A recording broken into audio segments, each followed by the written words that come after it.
অমাবস্যা মানেই চাঁদের আলোহীন রাত।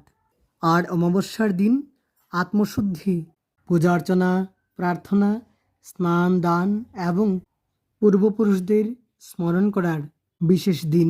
অমাবস্যার বিশেষ আধ্যাত্মিক তাৎপর্য আছে, যা আমাদের জীবনে নিয়ে আসতে পারে শান্তি এবং কল্যাণ। আর ভাদ্র মাসের অমাবস্যা শুধু কি একটি অন্ধকার রাত? এই দিনে মনকে শান্ত করে ভক্তি ভরে পূজা অর্চনা করুন, সুযোগ সামর্থ্য অনুসারে দান দক্ষিণা করুন। নমস্কার, ধর্ম সংস্কার চ্যানেলের আজকের এই নতুন পর্বে আপনাদের সকলকে জানাই অনেক অনেক স্বাগত। দর্শক বন্ধুরা, 1433 বঙ্গাব্দে 2026 সালে কবে পড়েছে কৌশী অমাবস্যা?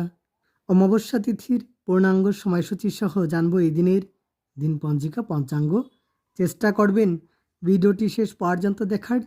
সেই সঙ্গে জানবো এই দিনে কি করলে ভালো হয় আর কি করতে নেই। আপনাদের সুবিধার্থে সময়সূচি স্ক্রিনে দিয়ে দিলাম, চাইলে স্ক্রিনশটে নিতে পারেন।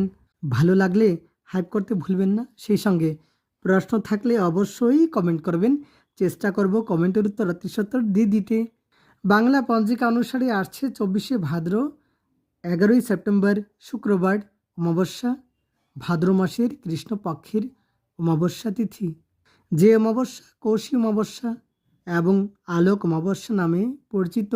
অমাবস্যা তিথি আরম্ভ হবে আগের দিন, অর্থাৎ 23শে ভাদ্র 10ই সেপ্টেম্বর বৃহস্পতিবার সকাল 10:09:29 পর্যন্ত থাকবে চতুর্দশী তিথি।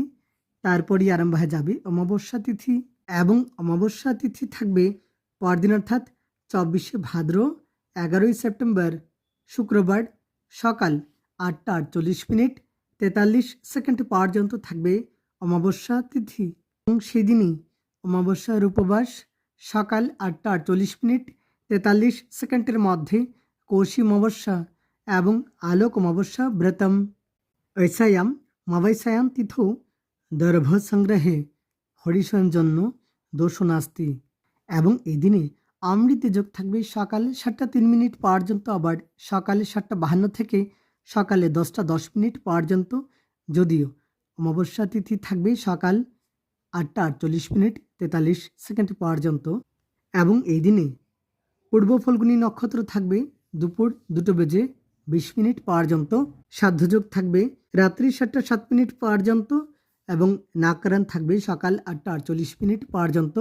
তবে সকাল 8:48 মধ্যে স্ত্রীতৈল, মৎস্য মাংসাদি এবং সম্ভোগ নিষেধ, তৎপর কুষ্মাণ্ড বক্ষণ নিষেধ। তবে অমাবস্যার নিশি পালন, অমাবস্যার নিশি পালন পড়েছে আগের দিন, অর্থাৎ 23শে ভাদ্র 10ই সেপ্টেম্বর বৃহস্পতিবার অমাবস্যার নিশি পালন।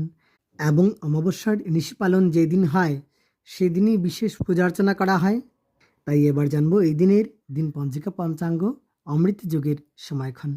এই দিনে সকালে 10:09:29 গতে আরম্ভ হয়ে যাবে অমাবস্যা তিথি এবং মঘা নক্ষত্র থাকবে দুপুর 2:53 পর্যন্ত।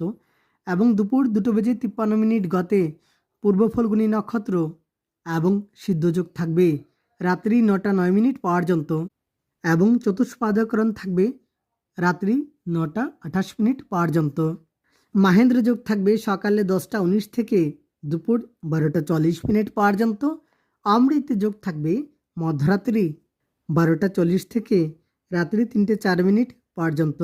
দুপুর 2:38 থেকে সন্ধ্যা 5:40 পর্যন্ত থাকবে বারবেলা এবং কালবেলা। এবং সেদিনই অমাবস্যার নিশি পালন সাংসন্ধ্যা নাস্তি। সর্বপ্রথম কৌশিকী অমাবস্যার এই বিশেষ দিনে পবিত্র নদীতে স্নান করা শুভফলপ্রদ। এই দিনে পবিত্র নদীতে স্নান করার সাথে পূজা অর্চনা, ধ্যান এবং দানের বিশেষ ধার্মিক মাহাত্ম্য রয়েছে। ঠাকুর ঘরে দেশি ঘিয়ের প্রদীপ জ্বালিয়ে দিন, সেই সঙ্গে নাম জপ করুন। এই দিনে ধূপকাঠির পরিবর্তে ধুনো জ্বালান, সেই সঙ্গে কর্পূর জ্বালালে ভালো হয়। সম্পূর্ণ বাড়িতে গঙ্গা জল ছিটিয়ে দিন, ঘরে ইতিবাচক শক্তি প্রবাহিত হবে। সম্পূর্ণ ঘর আগের দিন পরিষ্কার পরিচ্ছন্ন করে রাখুন। সেই সঙ্গে সন্ধেবেলায় ঘরের সম্মুখস্থল বা মেন গেট আলোকিত করে রাখুন। কিন্তু এই দিনে তুলসী পাতা চয়ন করবেন না বা তুলসী পাতা তুলবেন না। সেই সঙ্গে এই দিনে ঘরে ধূপকাঠির পরিবর্তে ধুনো জ্বালান, তাতে ভালো হয়। ধূপকাঠি বাঁশ দিয়ে তৈরি, আর বর্তমানে স্টিকলেস ধূপকাঠি পাওয়া যায়, আপনি তা জ্বালাতে পারেন। ঘরে বাঁশ জ্বালালে তাতে ঘরে বাস্তুদোষ তৈরি হয়। এই শুভ দিনে প্রয়োজন থাকা ব্যক্তিদের মধ্যে যে কোনো জিনিস আপনি দান করতে পারেন, তবে ব্যবহারের উপযোগী যে কোনো জিনিস দান করা শুভ ফলপ্রদ। গুরুজনদের আশীর্বাদ নিন। সেই সঙ্গে এই দিনে সাত্ত্বিক আহার গ্রহণ করলে ভালো হয়, তামসিক আহার গ্রহণ না করাই ভালো। কাউকে কোনো অপশব্দ বলবেন না। সেই সঙ্গে তেমাথা, চৌমাথা এবং নির্জন স্থানে এই দিনে না যাওয়াই ভালো। সেই সঙ্গে অমাবস্যার এই বিশেষ দিনে কারো ক্ষতির উদ্দেশ্যে বা যে কোনো ব্যক্তির উদ্দেশ্যে অমঙ্গল কামনা করবেন না। সেই সঙ্গে মিথ্যে কথা, প্রতারণা এবং কলহ ঝগড়া থেকে দূরে থাকুন। সেই সঙ্গে এই বিশেষ দিনে কাউকে মনে আঘাত দিয়ে কোনো কথা বলবেন না। তাহলে আজকের জন্য এ পর্যন্তই। ধন্যবাদ ভিডিওটি শেষ পর্যন্ত দেখার জন্য।